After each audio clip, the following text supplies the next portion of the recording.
hablaba un poco yo de mi biografía, después explicaba un poquito los libros, los presentaba, y después hacíamos un coloquio sobre economía, esoterismo y espiritualidad, con la idea de que el que tenga alguna duda o alguna pregunta de esas materias, la plantee y entre todos le demos respuesta. Más que una soberbia, puede interpretarse como una soberbia, pero a mí es que me gusta, digamos, forzar la máquina, ¿no? O sea, que aprendamos, ¿no? Y que resolvamos las dudas que nunca uno ha resuelto antes, ¿no? Bueno, yo he nacido en Lugo, y porque mi madre era de allí, mi padre malagueño era, y ellos vivieron la típica emigración en los años 70 a Suiza y Alemania, ¿no? Mi padre se lo en Suiza, y luego cuando volvieron, pues pusieron un bar. Me cuesta un poco de trabajo mover la cabeza, así mucho, así que yo miraré para donde pille, ¿vale? Es que estoy acostumbrado a hablar recto, ¿no? Bueno, entonces, veréis, de camino que hablo de mi biografía voy a hablar de los libros, ¿no? Voy a hacerlo simultáneo porque José Antonio me ha preguntado por este, ¿no? Esta es una estrella, ¿veréis? Yo tengo libros que se venden mucho, otros menos, pero por ejemplo este se vende muchísimo. Mira, este y este, no, mira, y este se vende a borrillo. En cambio, el que a mí más me gusta, si a mí me dijera, ¿cuál me aconseja? Este es la joya de la corona para mí.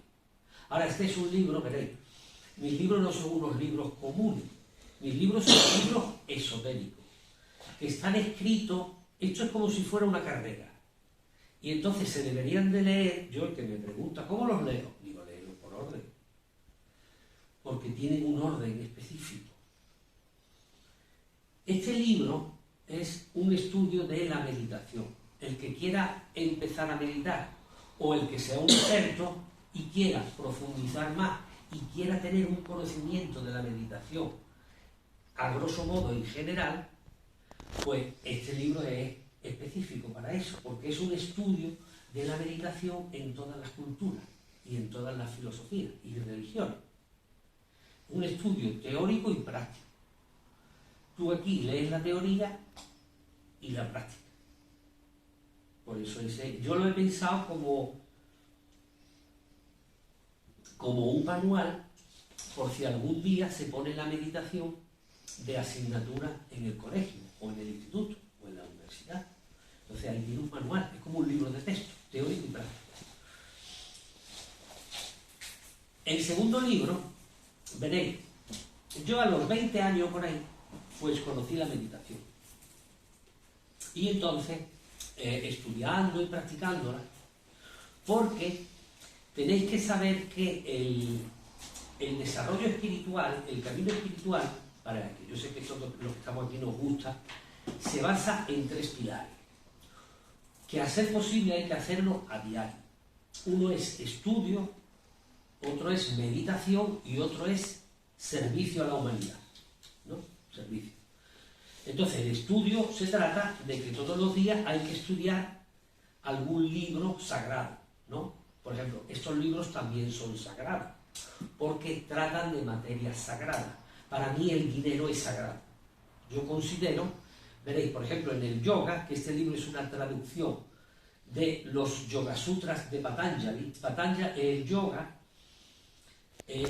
es milenario, el yoga se pierde en la noche de los tiempos.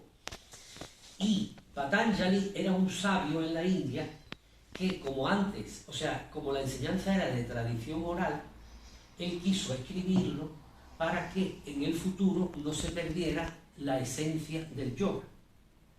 Y entonces él escribió los aforismos del yoga, que se llama así, ¿no? Los aforismos de Patanjali. No es que él lo inventara, él simplemente lo recogió por escrito. Y yo lo sé en este libro, aparte de que yo respondo a las preguntas existenciales de por qué estamos aquí, qué hacemos aquí, cuál es nuestro objetivo, ¿no? ¿Y hasta cuándo vamos a estar aquí en este mundo? Pues aparte de eso, yo cojo como hilo los Yoga Sutras de Patanjali y los he traducido directamente del sánscrito. Solo hay 2 españoles que lo han traducido, un catalán y yo. Porque el resto están traducidos del inglés. El resto están traducidos del inglés. Por eso es una joya, es mi libro preferido, ¿no? Y el yoga, no en contra de, o a diferencia de lo que la gente cree en general, mira, estamos aquí en una sala que me imagino que será yoga, ¿no? Porque eso es del, ¿cómo se llama? Pilates. Pilates es una derivación del yoga. El yoga es la madre, ¿no? Y luego tiene muchos hijos, ¿no? El Pilates es uno de ellos. El yoga, en origen, no es nada deportivo. Yoga viene de la palabra yug, que significa unión. Unión de la personalidad, unión de la persona con el espíritu. Entonces el yoga es una disciplina para unir la personalidad al espíritu, para que veáis no tiene nada que ver con el deporte. Eso es yoga. Fíjate. Lo que pasa es que luego eso se conoce por los deportes debido a las modas. En el año 1980, sobre todo influido por los británicos y los suecos, que les gustan mucho los deportes, cogieron las enseñanzas, hicieron ahí un batiburrillo y es lo que se conoce hoy por el yoga. Pero para que os imaginéis, Patanjali solo habla de 3 posturas. De las miles que hay en el yoga en Occidente, en origen solo hay 3. Y son 3 posturas de meditación. Porque la meditación es el núcleo del yoga. Todo el yoga está pensado y los ejercicios están pensados para que podamos tener la espalda recta durante horas. Y entonces, y de una forma cómoda. Porque solo podemos unirnos con nuestro espíritu cuando no tenemos ninguna distracción. Entonces, para distracción tenemos que estar de una forma confortable. Porque si tú estás en la postura de yoga y, por ejemplo, te duele una pierna, pues va a estar pensando en el dolor de la pierna, ¿no? O te duele, yo qué sé, o tiene cualquier tipo de inconveniente, pues eso te distrae. Entonces el yoga busca el que tú mediante el yoga tienes que aprender a dejar el cuerpo físico como si fuera el vehículo, como si fuera el coche. Nosotros hemos venido aquí en coche, ¿no? La mayor parte. Tú vienes, aparcas el coche y te vienes aquí, a la charla. Entonces, cuando estamos en yoga, en meditación, tenemos que hacer eso. O sea, nuestro cuerpo físico tiene que ser como el coche, tiene que estar fuera. No nos tiene que distraer. Entonces, cuando conseguimos eso, nuestra alma primero y luego el espíritu afluyen. Mientras tanto, no. O sea, la mente está ocupada en el cuerpo físico y en los pensamientos y en las emociones. Y por eso no conseguimos meditar adecuadamente y no conseguimos encontrar y lograr los resultados del yoga y de la meditación. Porque no hemos aprendido y practicado adecuadamente. Yo por eso, todo eso se explica aquí muy bien, en el primero. Se hacen muchas enseñanzas de yoga, cada uno tiene que encontrar la suya, yo aconsejo practicarlas todas, y luego tú te quedas con la que mejor se te dé, porque cada uno tiene también sus peculiaridades, ¿no? Yo, por lo que yo veo de la meditación hoy en día, es que la gente, claro, la gente empieza a meditar, pero no se prepara, ¿no? Yo digo que la meditación es como el carnet de conducir. Tú primero aprendes la teórica, y luego te pones con la práctica, y luego ya tienes el carnet, luego ya conduces. No, la gente empieza a meditar poniendo vídeos del YouTube. Así no es. La meditación, como todo, requiere un conocimiento, requiere un estudio. Una vez que conoces la teórica, entonces te pones a practicar. Así es como es. Y al principio se aconseja, hasta que uno no domina, se aconseja la meditación en silencio. Porque para dominar la mente tienes que conocerla. Entonces, si tú haces una meditación con música, tu mente está en la música. y tu mente tiene que estar en ti. Es un proceso de autorreflexión y autoanálisis y autocomprensión, autoobservación. Entonces, para empezar, cuando tú... Es como para para aprender a conducir. Primero en la autoescuela te pone un coche apropiado. Luego ya cuando tienes ganas de conducir, llevas 20 años de práctica, tú ya coges cualquier coche, ¿no? Incluso lo conduces de forma automática, no tienes ni que pensar. Cualquier coche tú lo conduces en ti.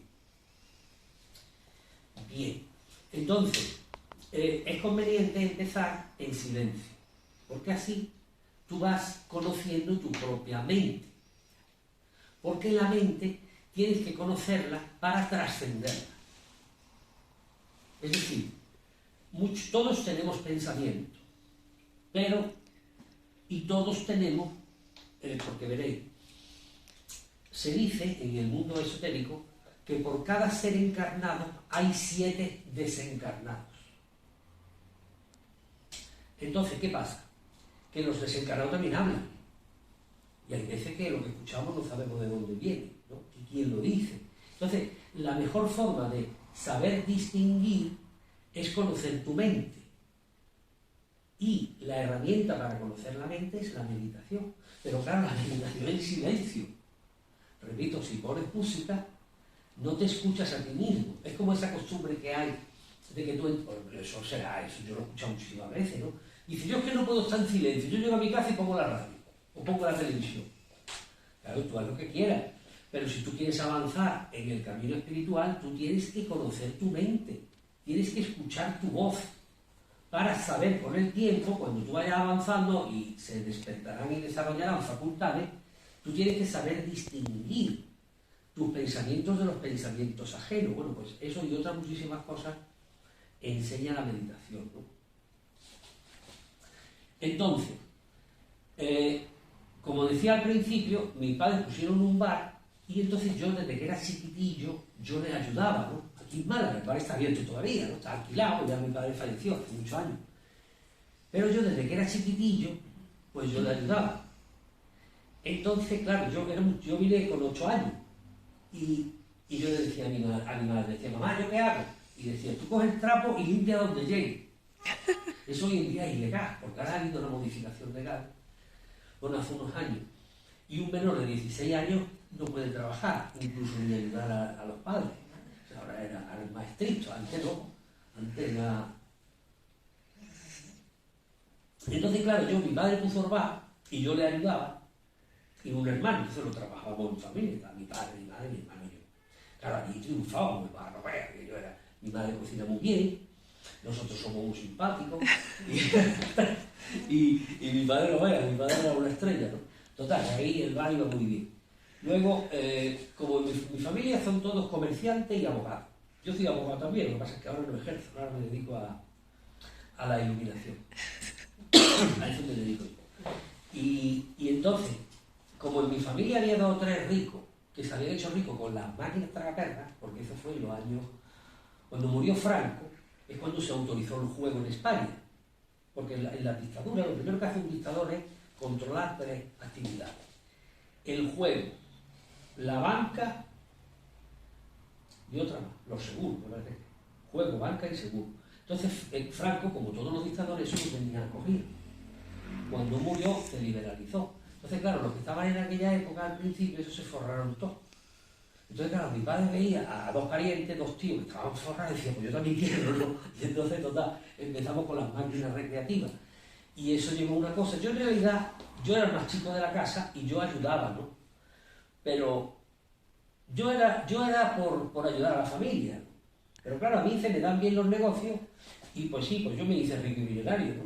Y entonces ahora también pues me dedico a lo que me gusta. Y escribo los libros que escribo y se vendan más o menos, a mí me da igual. Yo escribo lo que a mí me da la gana. No dependo de las ventas, ¿no? Porque yo conozco otros escritores que claro, que ellos escriben en función de lo que demanda el mercado, ¿no? Por ejemplo, ahora lo que está más de moda es la novela erótica. ¿Verdad? No es que a mí no me guste el sexo ni el erotismo, ¿no? Simplemente que yo me pongo a escribir y me sale así cosas espirituales, ¿no? Entonces yo pues escribo lo que me parece. Entonces, ¿qué pasa? Que también había muchos amigos míos que me decían, Rafa, amigos así materialistas que no tienen inquietud en el mundo espiritual, que nada más les gustaba la pasta, dicen, Rafa, si todo lo que tú escribes no nos interesa. A nosotros lo que nos interesa es el dinero. Escribe uno acerca de cómo tú has hecho dinero, ¿no? Y entonces, pues aquí está. Es un libro sencillito, que se le tiene 100 páginas nada más, se lee rápido, y ahí explico yo, es autobiográfico, explico yo cómo yo, porque yo me he autoobservado y he visto, o sea, digo, ¿qué es lo que yo he hecho o cómo yo veo las cosas en el terreno económico diferente a las otras personas? ¿Entiendes? Y eso está ahí escrito. Yo, verá, por ejemplo, voy intercalando la biografía con los libros. Entonces, Patanjali, cuando escribió el yoga, veréis, el yoga es, mira, yo que llevo toda la vida estudiando, hay 3 grandes libros espirituales que no deben de faltar y que todo el mundo debería de leer, ¿no? En mi opinión, cada uno que haga lo que quiera. Uno es los Yoga Sutras de Patanjali, otro es los Evangelios del Nuevo Testamento y el otro es la Bhagavad Gita. La Bhagavad Gita, es que le llaman la joya de Oriente, ¿no? Entonces, que es uno de los 3 libros más importantes de todo aquel que quiera avanzar espiritualmente, porque veréis, el camino espiritual es un camino, pues como otro, es un sendero. Es como si tú coges un sendero ahí y dices, voy a llegar yo qué sé, al monte Jubalcaba, ¿no? Que está ahí en el lago. Pues tú vas andando, ¿no? Es un sendero, hay otros senderos, pero el sendero espiritual es de una determinada manera. Entonces, Patanjali, que él lo recorrió, veréis, a Patanjali en la India lo veneran. Nosotros aquí no nos suena mucho, a lo mejor, pero Patanjali es uno de los más grandes sabios de la humanidad, de la historia de la humanidad. Entonces, Patanjali, él ha recorrido el sendero y él escribe cómo es el sendero, es como un mapa.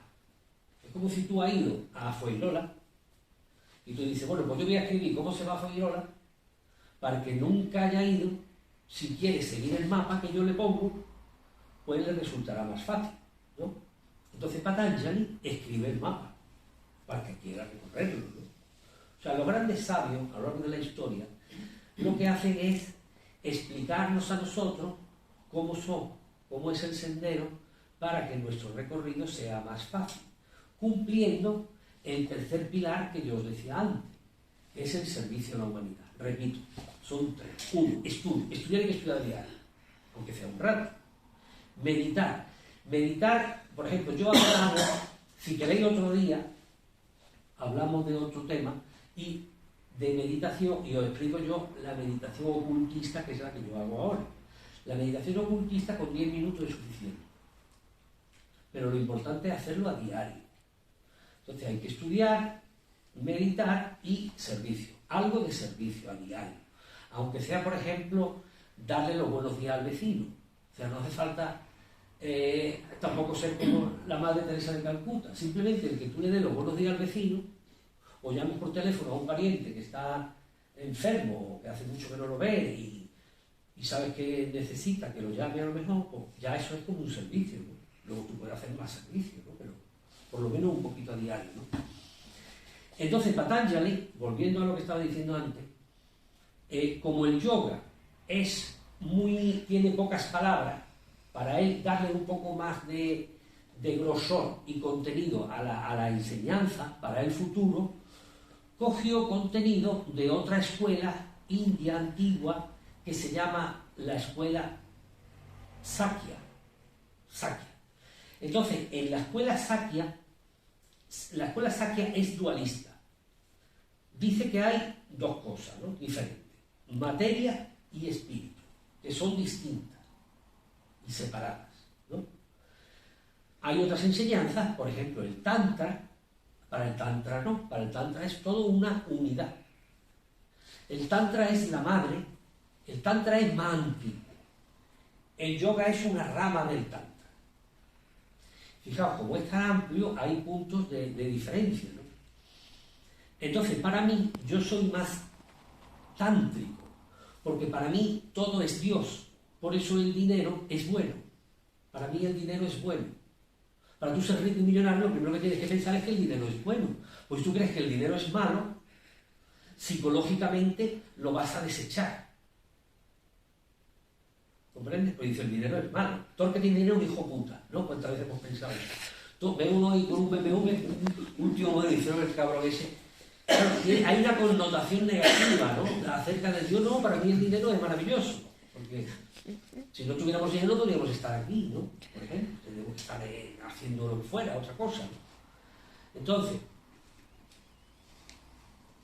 para mí, todo es una unidad y la materia y el espíritu son un todo. En el dinero está Dios y en todo está Dios, porque todo es Dios. Todo lo que hay es Dios. Entonces el dinero es bueno y es necesario. Ahora claro, si tú para tener dinero te dedicas a matar gente, eres un sicario, así no, pero se entiende dentro de una cosa normal, ¿no? Entonces yo, volviendo a siguiendo con y ya un poquito mi biografía, pues aquí explico yo cómo a mí la vida me llevó a unos negocios y a unas cosas que me hicieron rico.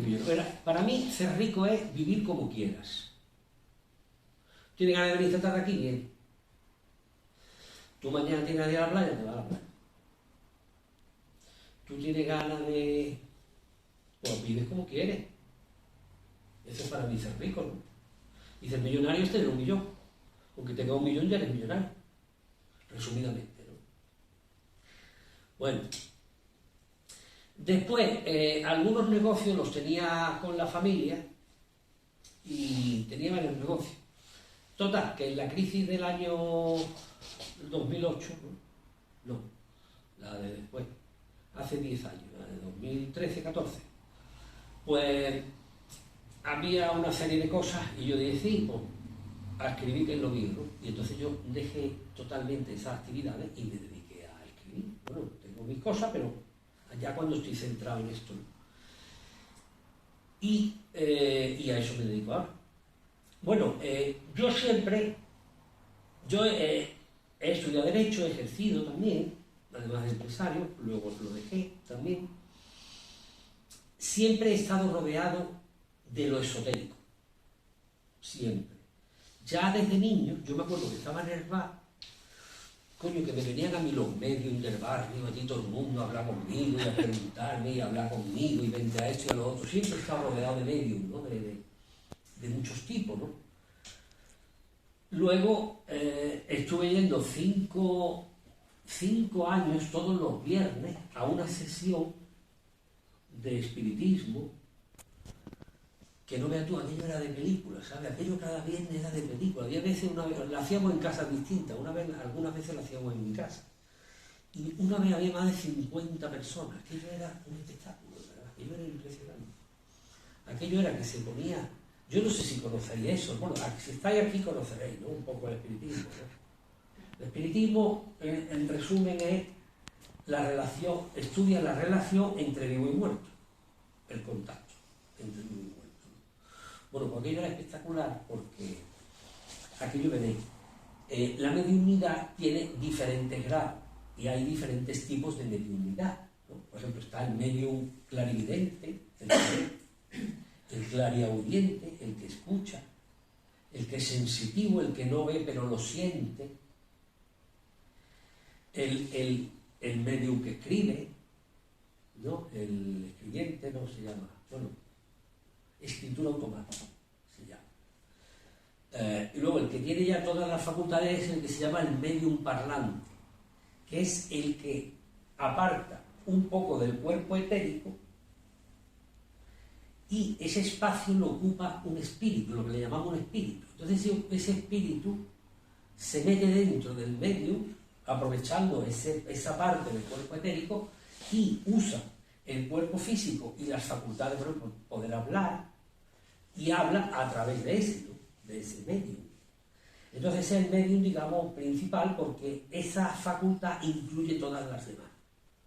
Entonces eso es espectacular, ¿no? Entonces en esta reunión los viernes se ponía el medium ahí parlante y uno a la izquierda y otro a la derecha eran los que hablaban con él, porque el medium pierde el conocimiento, él no es él, es la otra persona, ¿no?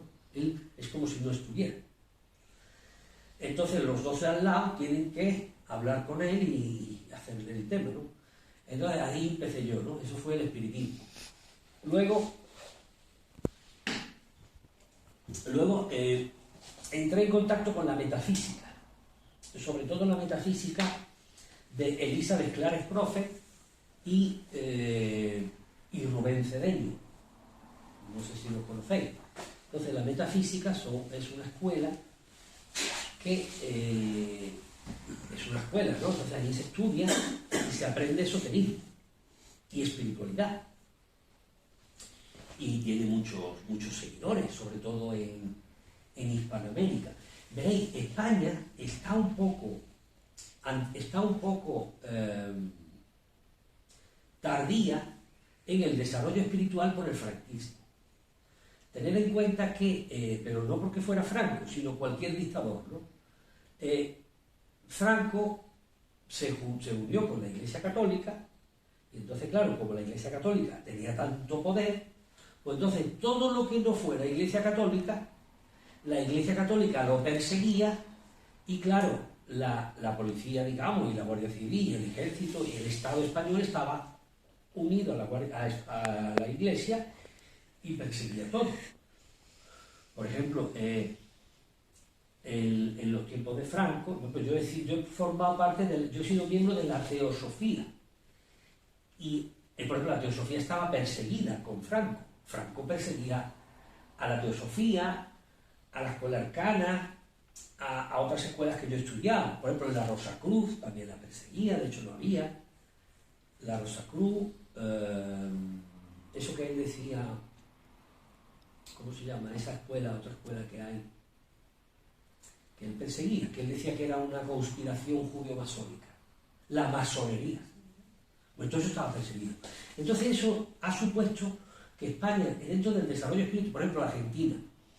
En Argentina hay escuelas donde está todo desarrollado, más que en escuelas espirituales, que está todo más desarrollado que en España 40 años más, que son los 40 años de retraso que ha provocado el franquismo, ¿comprendéis? Por eso, por ejemplo, la metafísica se sigue mucho en Estados Unidos y en Hispanoamérica. Allí es más potente, ¿no? Y es por eso, por ese retraso.